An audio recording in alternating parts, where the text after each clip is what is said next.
Welcome, everybody, to the Built-in Buffalo Redzone Report post-game show brought to you by Monster Energy. I'm your host, Izzy, and wow, what a game. Anyway, it's Let's Go Bills, and we are about to talk about it.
Welcome, everybody, again. This is your man, Izzy, right here on the Built-in Buffalo post-game show. I am joined today by Benjamin Shoup.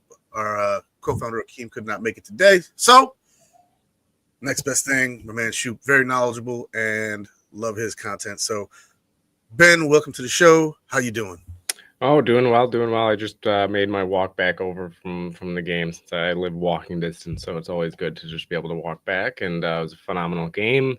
Kind of a weird start to the game, but they ended up clinching the 2 seed, and it was a nice, good old fashioned kind of whooping there of the division rival there. So always good to finish the season undefeated at home. Everybody loves that. Everybody loves going to games, not having to worry about losing at home. So clinch the 2 seed and on to most likely sitting guys next week, but on to the playoffs and so on. So doing well. Yeah, absolutely. It was a great game for us. It wasn't so good for the Jets. Sorry for you, New York Jets. Not really, but I'm here for it. The Buffalo Bills went out there and dominated them 40-14. Really put a whooping on them, and I couldn't be more proud. The game started kind of slow. It was a shutout for a little bit, and then all of a sudden the Bills took off, and it looked like it was going to be a shutout. But then we put our backups in, and garbage time. Tyrod's, still a viable quarterback, especially at his backup, probably one of the best backups in the NFL. And he was able to find a couple, touchdowns. And happy for him, good for you, Tyrod. And it's on to the Patriots next week. And hopefully Josh will play, a little bit to keep his streak, but then they'll sit him down and let that be that. Yeah, it was awesome because I do think sometimes after Shaver scored there, it almost was like, oh, that might ruin the shutout bid, but it was awesome to see him get a score there and add to, I believe that's the 13th now per player to score on a receiving touchdown, so that ties the NFL record. So it's always good to kind of see if maybe we can break that next week and hold the record for the Bills there.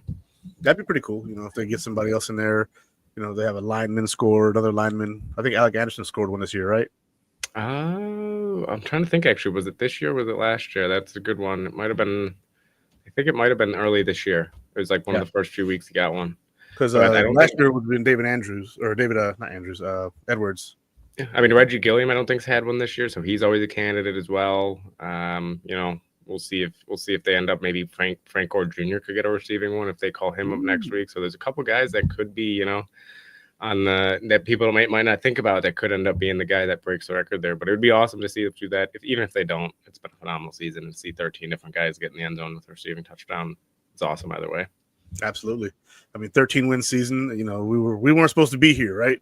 Yeah. The whole narrative before the season started: the Bills aren't supposed to win. We're going to be the third team in the AFC East and miss the playoffs. And no, we're actually doing better this year than we did last year. Yeah. And, losing a lot of those players, people were concerned, losing Micah Hyde, Jordan Poyer, losing Stephon Diggs and Gabe Davis. And, just so many guys that aren't here anymore, but we're looking pretty good. Yeah, Mitch Morse as well. But, yeah, you go down the line. Who loses on defense? Tre'Davious White. We lost him. Tre'Davious White, yeah. I thought we lost one more maybe on the defensive line there. Well, we lost like guys like Puna Ford who are having better seasons than they were in Buffalo, but in Buffalo it wasn't really working out because just scheme fit and everything. But either way, yeah, the complete roster turnover. I mean, that was the narrative before the season was Bills were going to be third in the division. They were going to, if they were going to make the playoffs, it was going to be squeak in. And look at it now, right? They've clinched the 2 seed, have nothing really to play for next week besides maybe Josh Allen's streak of games started. But it's proven the doubters wrong, and hopefully they can continue to do that going into the playoffs. No better feeling than that, you know. Doubters out there talking all their nonsense. You know, the Bills don't have the talent, they don't have the firepower. Josh Allen's never done it without a receiver like Diggs, blah blah blah blah blah, and all of a sudden here we are. Yeah, you know, guys who were on other teams not shining on offense came over here and they're all of a sudden shining, like Mac Hollins. And you know, Cooper wasn't doing great in Cleveland this year, but years prior he was excellent. And now he looks like he's starting to, you know, get back on track with Josh. I'm just really happy with the way the offense has been producing. I know everybody eats. Yeah, exactly. And I know Curtis Samuel really didn't turn out this year, but a lot of injuries. Hopefully next year he's healthy because we really can't cut him. We don't gain any value, and it's better to keep him and see if we can clean it up next year. If not, then you know, you do what you do to him this year. Basically, relegate him to, you know, 5th or 6th receiver. Definitely not a bad 5th or 6th receiver at all either. I mean, he's a guy that has the talent, and a lot of people had higher expectations. But I was even talking right before the game started to somebody about kind of how ended up being like one of those years, like you said, where he had injuries coming in and just to start the season, and by the time the offense is rolling, it's like, well, are you going to switch the entire offense for one guy now and kind of just really try to implement Curtis Samuel? It just ended up being one of those things where, you know, they tried to get him implemented, but by the time the offense was rolling, they had what was working, and he happened to be a guy that kind of got the odd man out in this situation. But maybe next year, like you said, maybe next year they can find a way to implement him a little bit more and really get him going, because like you said, he's still a very talented receiver. So absolutely. And shout out to the comments, Sandra, Miss Nancy. Good to see you again, Miss Nancy, in the comments. Much love. And John Robert, bunch of people in here, man. Kim, always. Happy New Year to everybody before, you know, we get started. Don't forget to say that. It's coming up here on Wednesday. But, man, the game itself, I mean, James Cook, what did he do on the ground today? Did he get his – nope, he's still just shy of 1,000. Just shy. Probably 30 yards. He needs 30 more yards. Yeah. Get him some play next week. Once he breaks 1,000, set him down.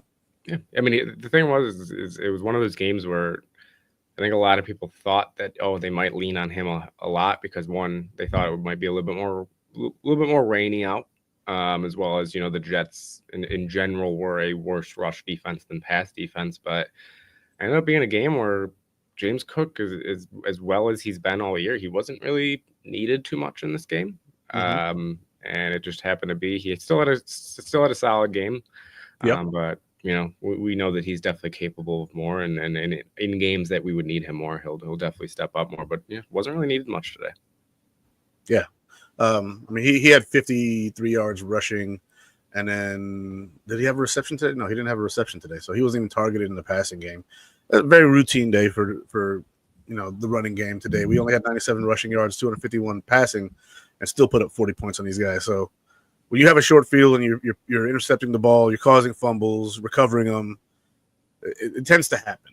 You know, it just tends to happen. But Tyrell Shavers leading the receivers today in yardage with his one reception for 69 yards and a tutty was pretty fun to watch, because, you know, when you see Mitch Trubisky come in, you don't expect to have any fun. You expect it to be run the ball, punt, run the ball, punt, you know, because, you know, they're running it. I'm guessing that's how he was able to throw a touchdown pass. It was like, they're just going to run the ball. So let's just go ahead and defend that. And then Shavers takes it all the way. So, yeah, I'm pretty amped up right now. You know, my guy TD Finstock over there at the Round Table Sports, he likes his calming tea. I had to, you know, get me some lemon honey tea for the vocal cords because I was screaming so much in that dang game.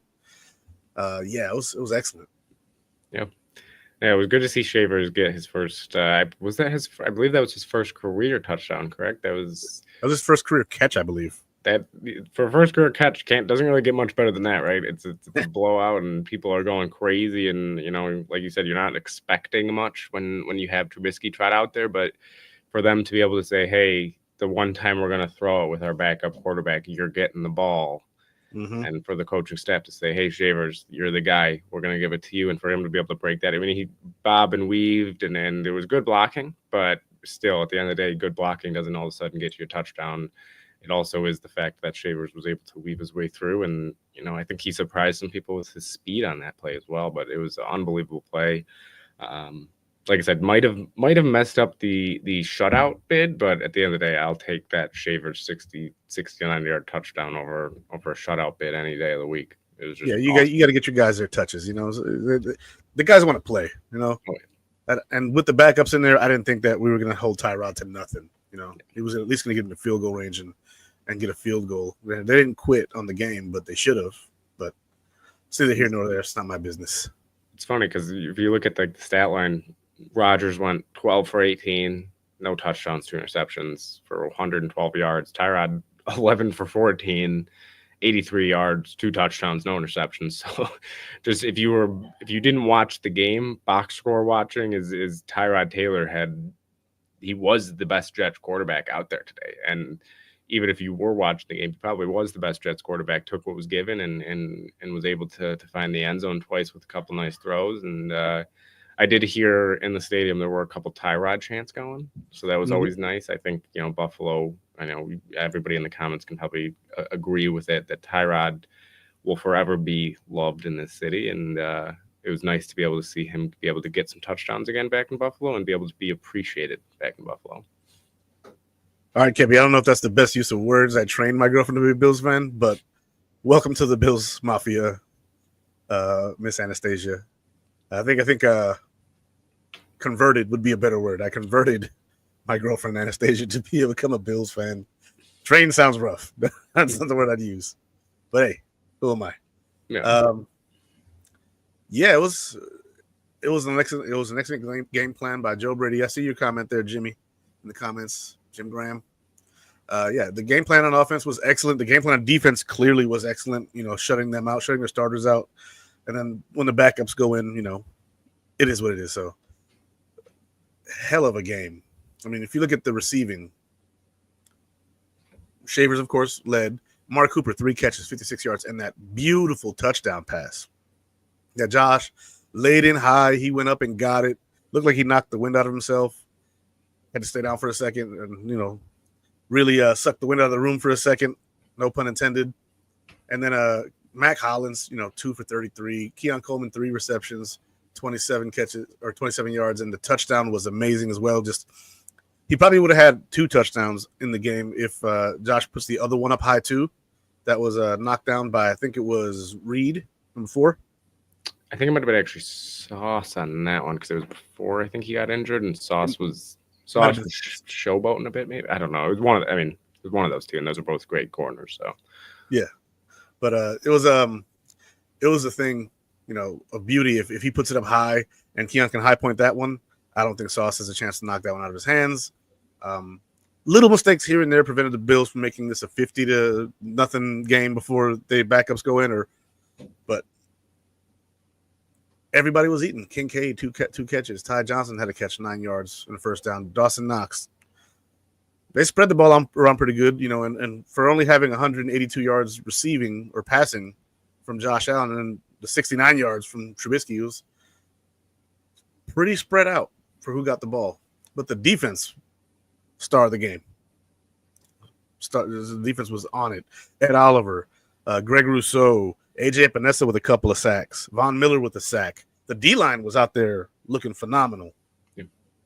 I mean, the Jets' offensive line made Jordan Phillips look really good.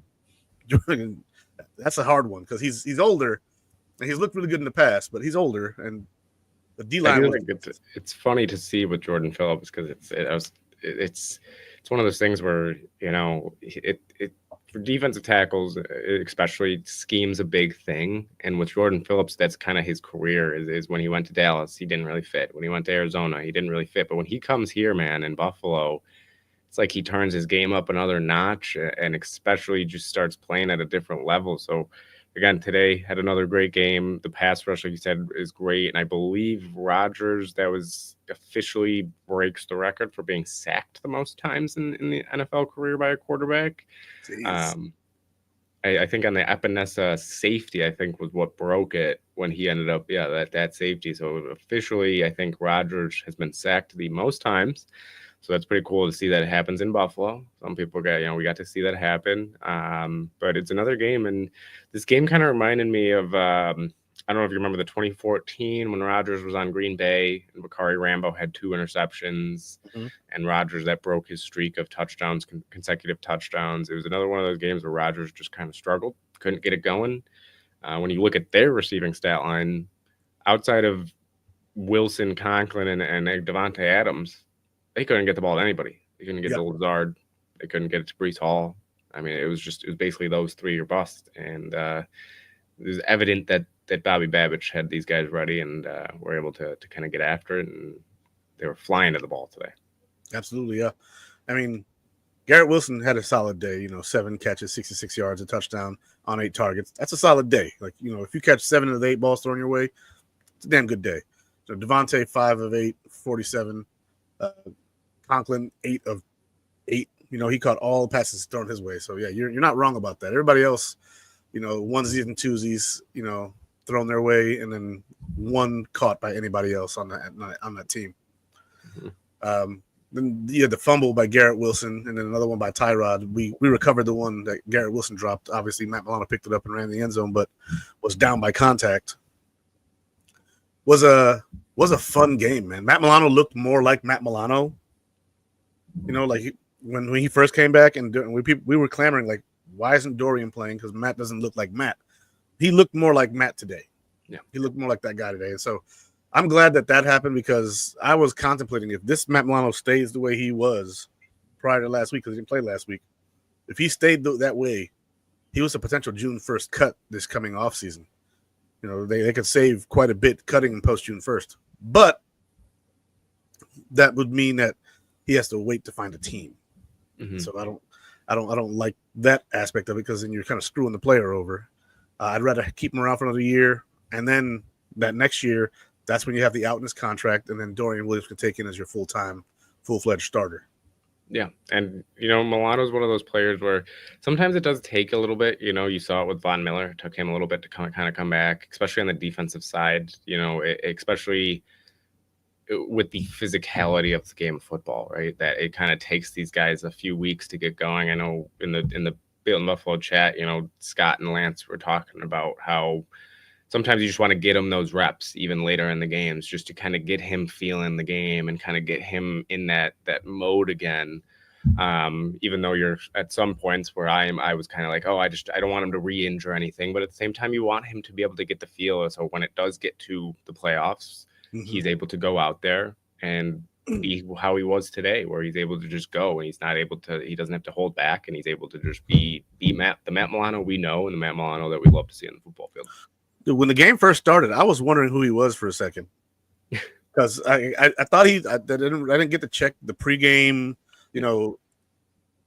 inactives, and so there's this white linebacker who's not wearing 44, and it's not been inspected. He's in an IR, and I was like, Matt Milano's probably not playing today. Who's that guy? And I couldn't see the second number. I saw like 5, but I could 8, and I thought it was 56, and I was like, that's Javon Solomon's number. Who the hell is this?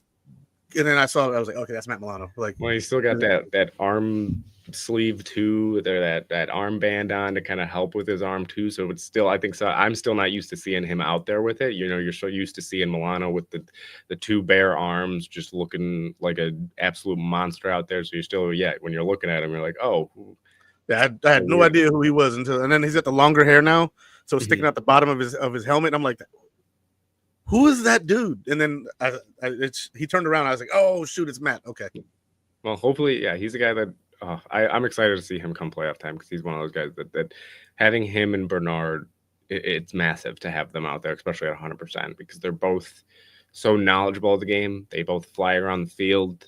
They can lay big hits. They can do it pretty much everything. And I know Milano's getting a little bit older, so he might not have as many years left as Bernard, but he's a guy that you want to have out there. And, we've seen playoff games without him out there, and we've a lot of times wished he was out there. So it's always nice to be able to see him get those reps and kind of making plays and getting involved again, because when he's out there and he's at full strength, he is a difference maker, and he's one of the best linebackers that in the league when it comes to just making plays in the run and the pass. So absolutely is, yeah. Nice to see him out there.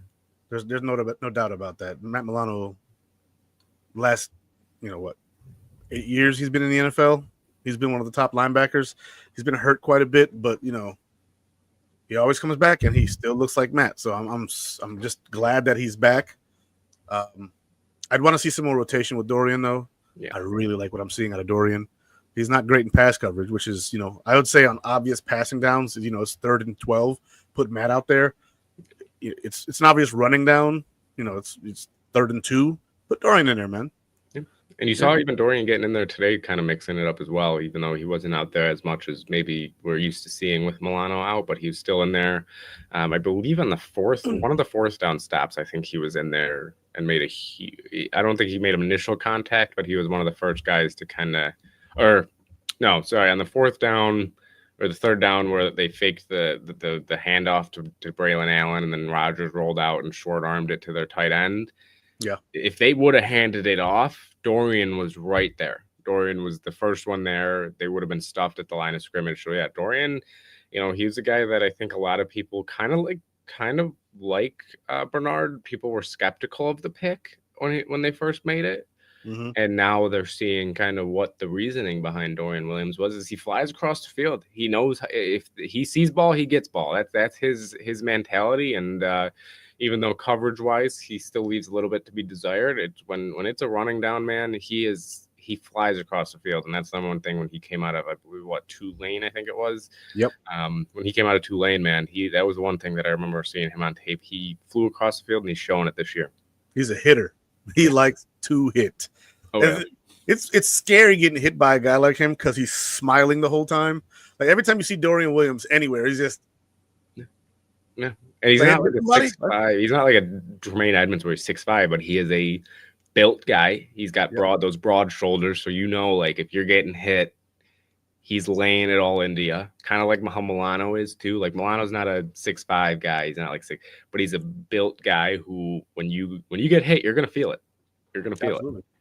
I mean, Dorian's 6'2", 230. So he's closer to one of those traditional type style linebackers, like who's that guy who played for the Buccaneers when they made the Super Bowl run? Devontae David? No. He's about his size too, but he reminds me more of. No, he doesn't remind me of his play style, but like the way he moves. No, middle linebacker, like 2003. You might be a little young for that. I might have to look this up here because it's gonna bother me. Brooks, I think. Is it Brooks? Oh yeah. You're muted now. I'm just looking it up because that's gonna bother me here. Oh yeah, he like his size was Derek Brooks. Yeah, he reminds me of that. But like he's Derek broad, Brooks. But he's not as good in coverage. Derek Brooks is really, really good in coverage. But like Dorian. Yeah, Derek Brooks was 6'6" they have him at. But yeah, he's a built guy. He's got that same broad shoulders like that. That's what I'm saying. Like his build reminds me a lot of Derek Brooks. And his play, hitting wise, reminds me a lot of him too. But he's just not as good in coverage. Maybe he can clean that up. But sometimes it takes linebackers a little bit to kind of get used to the speed of NFL players, especially in coverage. Mm-hmm. So I mean, I definitely wouldn't count it out because again, he's another guy also that has a motor. Got one of those endless motors, and you love that to have you on a defensive side, especially for a linebacker guy that's never going to give up on a play. It's always going to kind of really keep going and just continue for each play and until the play is done. So, yeah, Dorian is I think a guy that kind of like Bernard last year, surprising some people this year. Mm-hmm. I'm not as surprised, because people thought we overdrafted Terrell Bernard too, and then all of a sudden he goes in there like, oh, okay. All right. But Terrell Bernard's first year when he got to play, it was like, all right, I see the bust. And then the next year's, okay, maybe not. I might have jumped the gun on that one. I'm really excited to see Dorian in the future, and I love his attitude and his play style. Another guy that is starting to turn it up a little bit is Taylor, or not Taylor Rapp, Cole Bishop. Yeah. He's looking better now. It looks like he's starting to understand the defense a little bit more now. I'm not sure where Hamlin is, if he was still hurt, but Cole Bishop was out there in the box. Taylor Rapp covered the deep part of the field, and yeah, it was nice to see Cole Bishop making plays, getting in there, blitzing. He had what, 5 tackles on the game? Yeah, 5 tackles, all 5 solo. He almost had a tackle for a loss, but running back got through him. It was Allen, I think. Yeah. I'm liking what I'm seeing from younger guys. Yeah, I was gonna say, how much do you think when it comes to Cole Bishop, a guy like Micah Hyde's kind of helping him as they brought him in, and that's kind of when you're starting to see now Cole Bishop come along a little bit more ever since that Hyde kind of came in, and he's a guy that, 2nd-round pick. So I think people had a little bit higher expectations for Cole Bishop coming into the season, but for a guy that, for at least a scheme like this, right, it kind of might take him a little bit, especially for a safety coming into this league, for a guy that is a little bit maybe undersized at the safety position for Cole Bishop, at least when it comes to weight, at least. But a guy that's starting to come along, like you said, well, how much do you think like Micah Hyde's kind of playing a role in that? I think a lot. Micah is a mentor. He says he doesn't want to be a coach.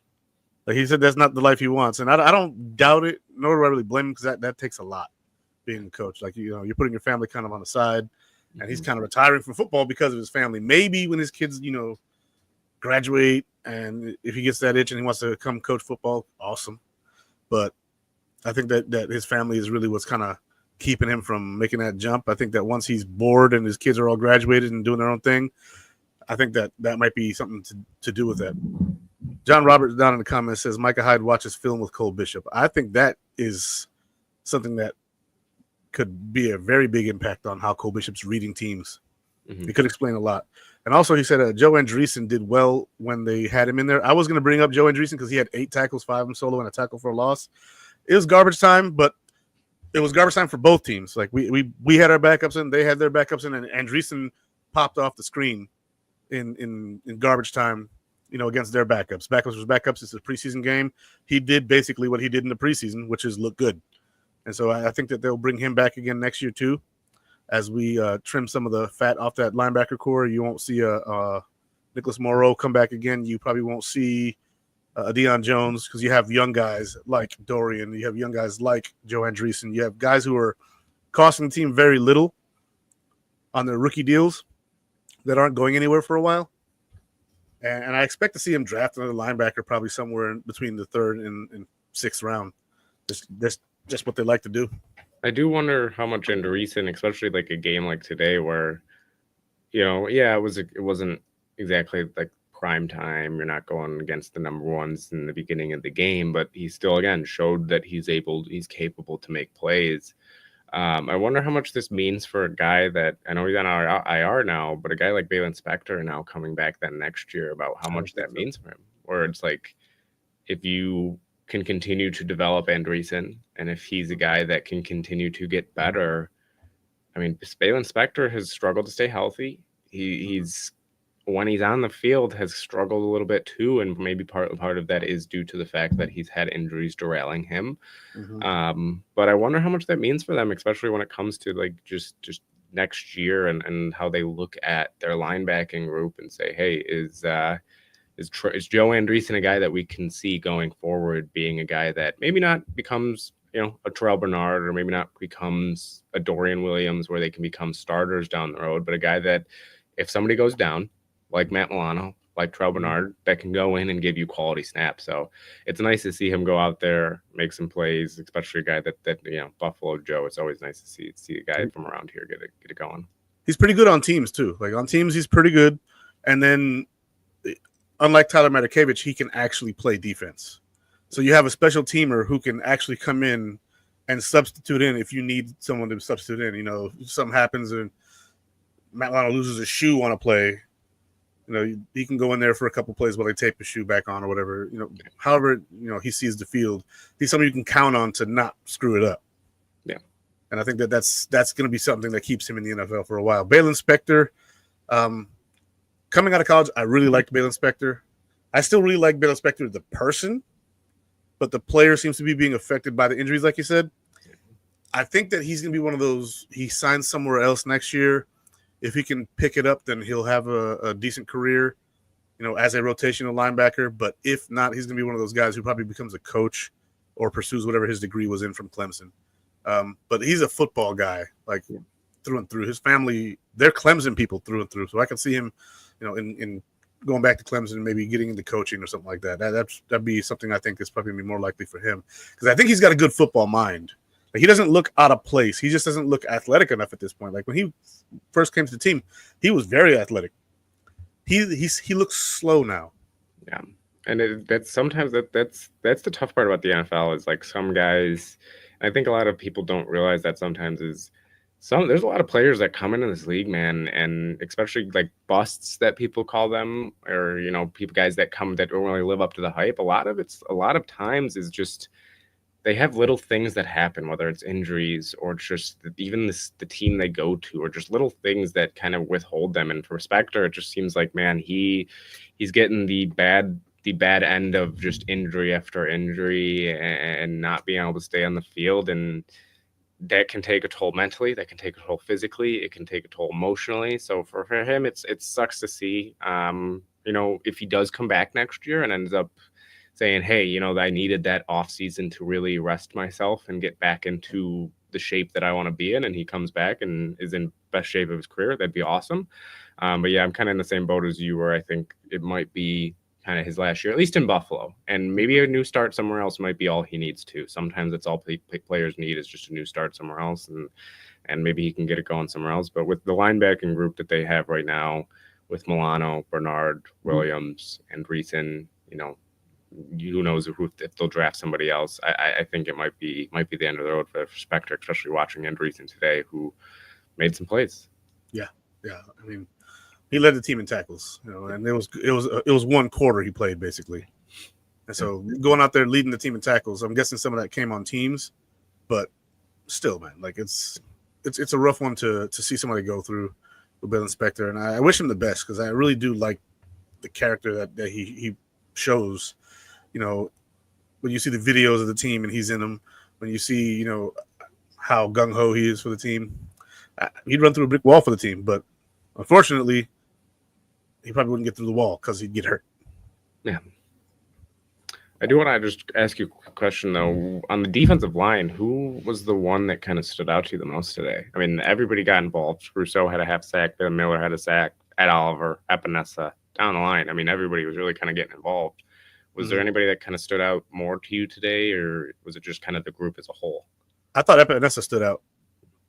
Epinesa and Oliver stood out too. He was a machine today, like up the middle, just causing problems. And then the safety from Epinesa was huge. Mm-hmm. That was huge. I mean, he blew right through that tackle and just spun around. And I don't think Aaron Rodgers, who has excellent pocket presence, even knew he was in danger at that point. It just happened so fast, and I was like, "Oh snap! AJ's not playing around today." I don't even know if he got touched on that play. Yeah, he blew right by whoever it was.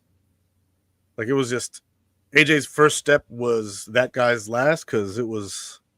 Who do you think needed this game more, Ed Oliver or AJ Epinesa? Because those are two guys that I think going into like the past few weeks, people have been saying, "Hey, we want to see more out of AJ. We want to see more out of Ed Oliver," especially with just the contracts that they both were handed. So who do you kind of think like needed this game more? I mean, Ed Oliver had 3 tackles for loss and a sack. Epinesa had 2 tackles for a loss and a sack. I mean, or do you think it's kind of just both of them really needed this game to kind of get rolling here, especially going into the playoffs? Because those are 2 guys that I think a lot of people are going to say, hey, they need to get going into the playoffs here. So if we're talking about career wise, I think AJ needed it more. Ed had that hell of a year last year. He got hurt this year. His numbers are a little bit down. He's starting to pick it up right around playoff time, which is what we want to see. AJ, however, last 3 years, 6.5 sacks per year. This year, I think he's right on pace for that same thing. But I think he hit 6 today, actually. Yeah, they re-signed him. Yeah, he had 5 sacks before the game. He's got 6 now. Like, this is who he is. Like, just showing us who he is. He's a 6 sack per season guy. He's a good backup. And on obvious passing downs, he's solid. He's not that great in the run protection. But when it comes to going after the quarterback, you let somebody else start like Devon Smoot is doing, and AJ Badessa goes in there and cleans up. So I think it was important for AJ to showcase himself because the Bills can release him this year, minimal loss. I don't see it happening, but if he plays well enough throughout these playoffs, he might garner an extension where they say, okay, you got one more year left on your deal. We now know what your value is. You played 5 years for us. That deal you got, we'll give you a little bit more money and stretch you out for 3 or 4 more years. You can stay a Bill and then just be a rotational end because I think Javon Solomon has a lot of potential. Where I kind of just wanted to build off that question. Then, where does your confidence level stand then when it comes to the defensive line in general now going into the playoffs? I know that's another thing. Like year after year, everybody wants the pass rush to really step up in the playoffs. Everybody kind of wants more out of the pass rush. And I've been saying, I think for weeks, the pass rush, even though the numbers aren't there, like there's not, a million sacks, you're not getting sack after sack after sack. I do think that guys are getting in the backfield. It's just quarterbacks, one, are getting the ball out so fast, especially against a team where we play a lot of bend, don't break.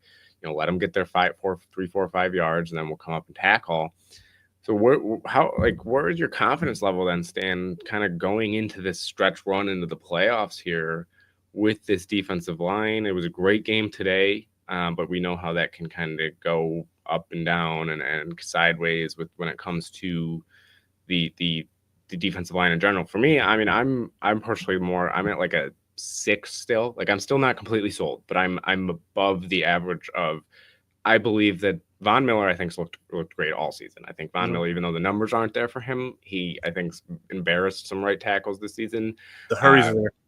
Yeah, Rousseau, I think, has been great. Ed Oliver's starting to come along. Like, just these guys are starting to really come along. So where's your confidence level then when it comes to the defensive line?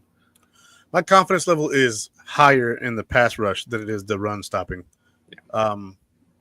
We've gotten chewed up against the run. We've allowed the run, and I think not having, linebackers who can really hit the hole like that, like Dorian hits the hole, but he's 230.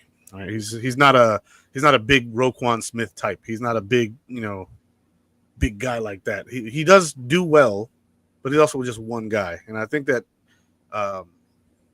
Daquan Jones has taken a little bit of a step back this year. And then Ed Oliver being backed up doesn't help at all. I think that the Bills' D-line is probably going to be a priority in the offseason. Yeah. And if we don't make the Super Bowl, it's probably going to be on the D-line. Especially since we have a healthy secondary. We have healthy linebackers. And the team seems to be getting to where they need to go almost everywhere else. The D-line, to me, is the biggest number one priority this coming offseason.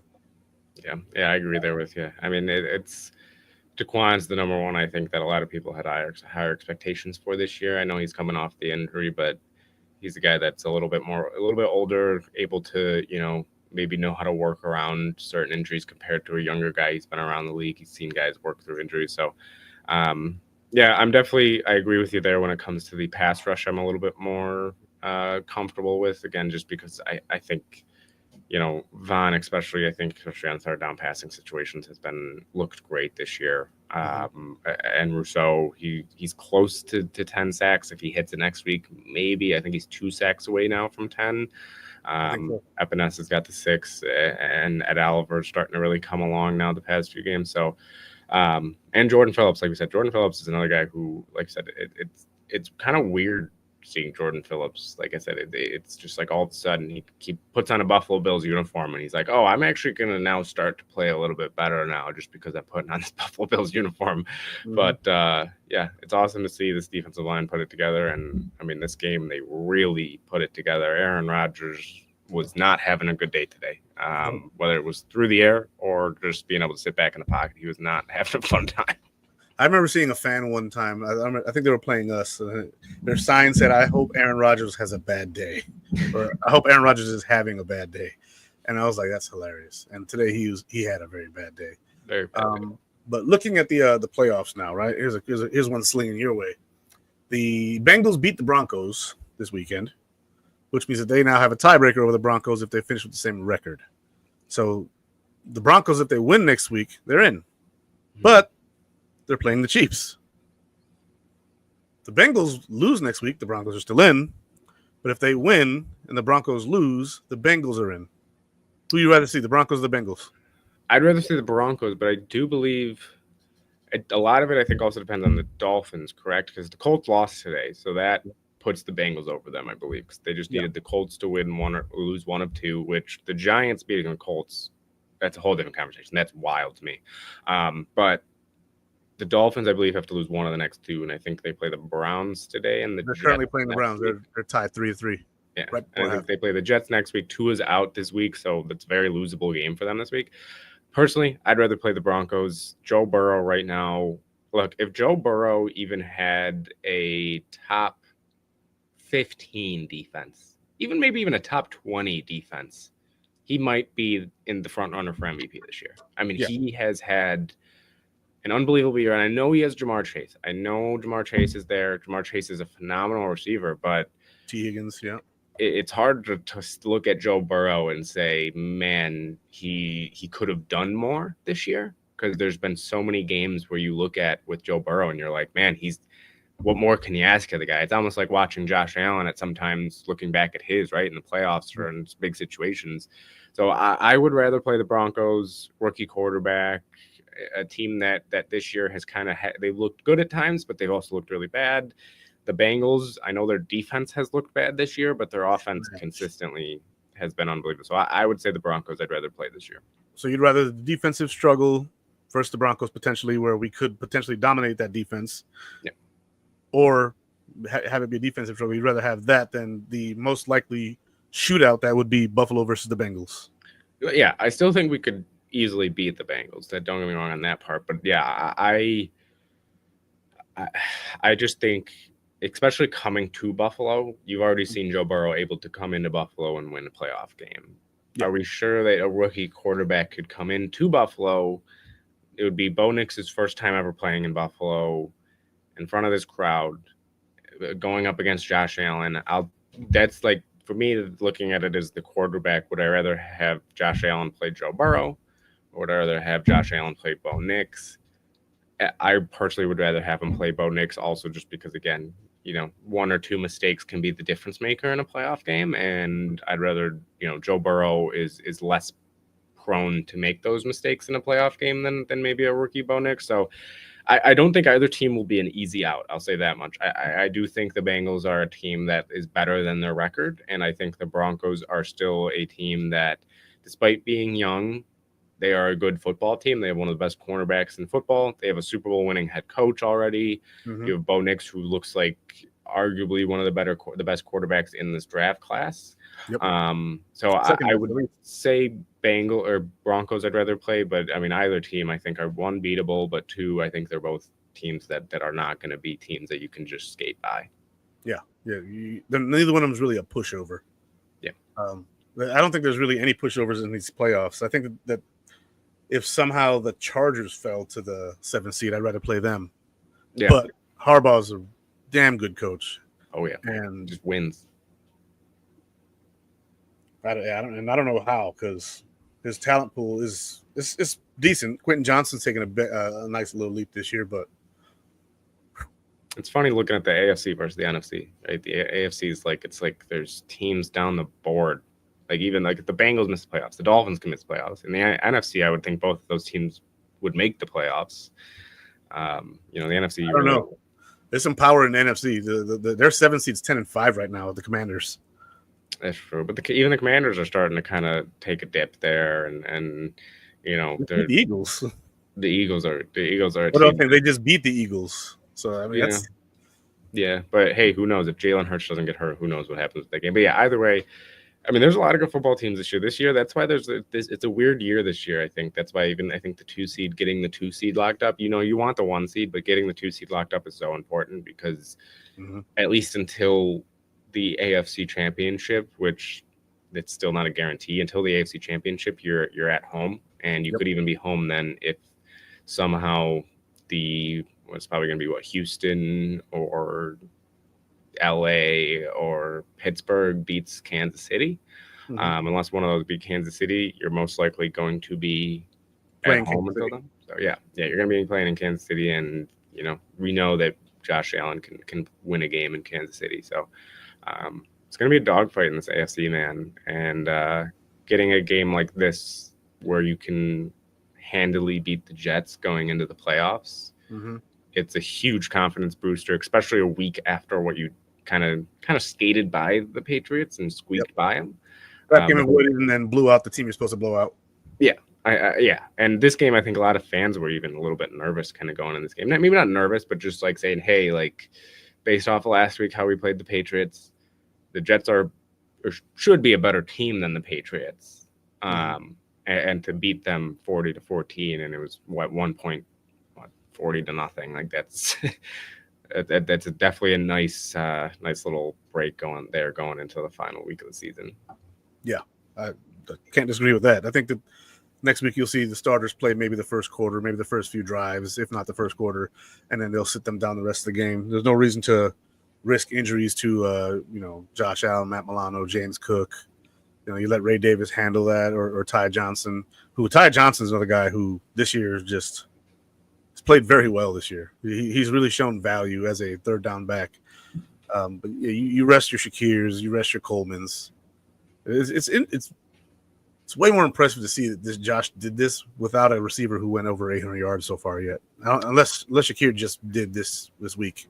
I think Shakir just barely went over 800 this year because I think he was like 202 yards from 1,000 going into this game, and so he's at like 823 or something this year. But yeah, it's funny to kind of see that, especially with Kincaid maybe not having the year people thought, or even Keon getting hurt, and Cooper coming over. And Cooper, as great as Cooper's been, there's been games where he hasn't even been involved at all. So it's nice to see it. And speaking of Ty Johnson, I wanted to say, like, Ty Johnson, so who do you think is going to be that unsung hero for the Bills kind of going into the playoffs? Because Ty Johnson might be that guy for me, at least, where I agree.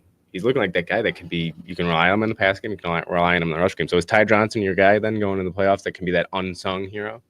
Yeah, I'll tell you something. My buddy who's been staying with me for a little while now, he's a Cowboys guy, right? He's born in Dallas. He's more of a college football guy. He claims the Cowboys, but he's like, they suck right now. I'm not worried about it. He's a University of Texas fan. He's focused on that. But he's been watching the Bills games. And every time they say Ty Johnson's name, he's like, who else? Like, yeah. Like he's like that guy just makes plays. Every time he gets the ball in his hands, he's getting a first down, or he's getting a touchdown, or he's getting 30 yards, or he's doing some wild stuff for the Buffalo Bills to help facilitate the game plan going forward. It's like James Cook needs to take the seat, but you need a pass catching running back. Ty Johnson's in there. It's like, you need 3 yards or 2 yards on third down. Ty Johnson's in there a bunch of times. It's like, you need somebody to escape from the backfield and then be able to put some wheels on. Ty Johnson's in there. He's like that guy's your utility guy. Yeah. He's our Kevin Falk. Yeah. And it's crazy to think that the Jets, 2 years ago, just let him walk for nothing. They said, we don't want you. You get injured. You had an injury. We're done with you. And that, to me, I said it during the game, that is the difference between these two organizations, especially the past 8 years. You look at this Jets organization, there's been as dysfunctional as you can ask for, as just all over the place you ask for, and they let a guy like Ty Johnson say that we don't want you. You were hurt. They kind of did him dirty in a way. I mean, even Ty Johnson, I think, spoke on a little while ago saying, hey, like, I came off this injury. I was ready to go. And then they said, nope, wait, we're going to move on from you. Comes to Buffalo. Last year has a good year. And now he's getting another chance. And he's looking like a guy where I want to see him next year. I want to see him in a Bills uniform next year. And I hope I'm afraid someone might poach him. If they definitely could, because I mean, hey, if he goes out and gets his bag, that's great for him. I do hope that the Bills can find a way to bring him back, and maybe he does look at it and say, hey, I'm having the best success in my career right now, and I'm having fun, and I'm winning football games, and I want to come back here. So we'll see. But yeah, I think he could be that difference maker in the playoffs that can make those couple plays that you say, hey, that was the difference. Yeah, because He's got 35 carries for 184 yards, 5.3 per carry, and 1 rushing touchdown. But through the air, freaking 30 targets, or excuse me, 22 targets, 16 catches, 275, 17.2 yards per reception, and 3 touchdowns through the air. Like, he's a receiving threat out of the backfield. I'm here for it. And he's made some phenomenal catches over the shoulder, going up and getting them over guys, getting hit while taking them. So, this running back trio really, to me, is phenomenal. I know Ray Davis today, his average kind of got hurt because, again, they kind of knew they were running the football, so they're bringing the house.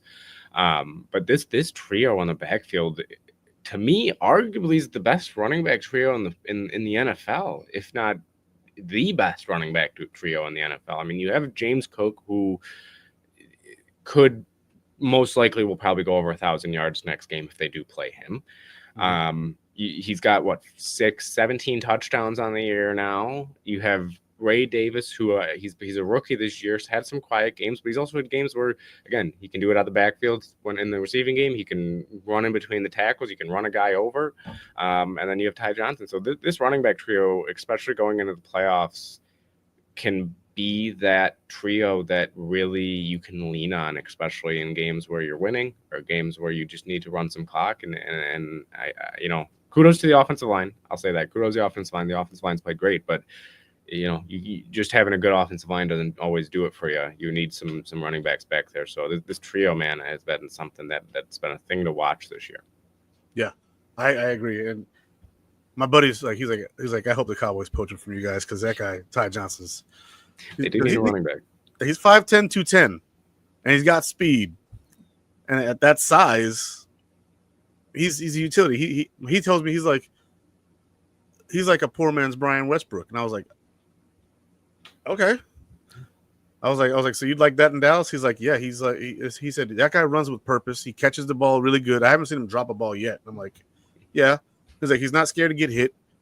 He's like, he's catching balls like a receiver would over the shoulder, like you said. He's like, this guy is so overlooked, and I'm like, yeah, You've also seen him in the scramble drill. Like when Josh is scrambling around, he knows how to get open. He knows how to find those areas. So for a running back, especially, that's, I think, a rarity to have a running back that when Josh Allen gets out the pocket, you can look at and say, no, he's going to find the open area. You saw it, I think, was it Detroit?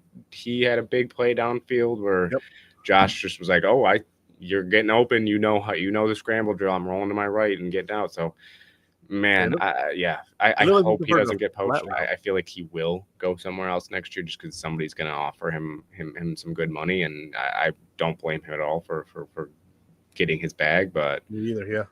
I hope he's back next year somehow.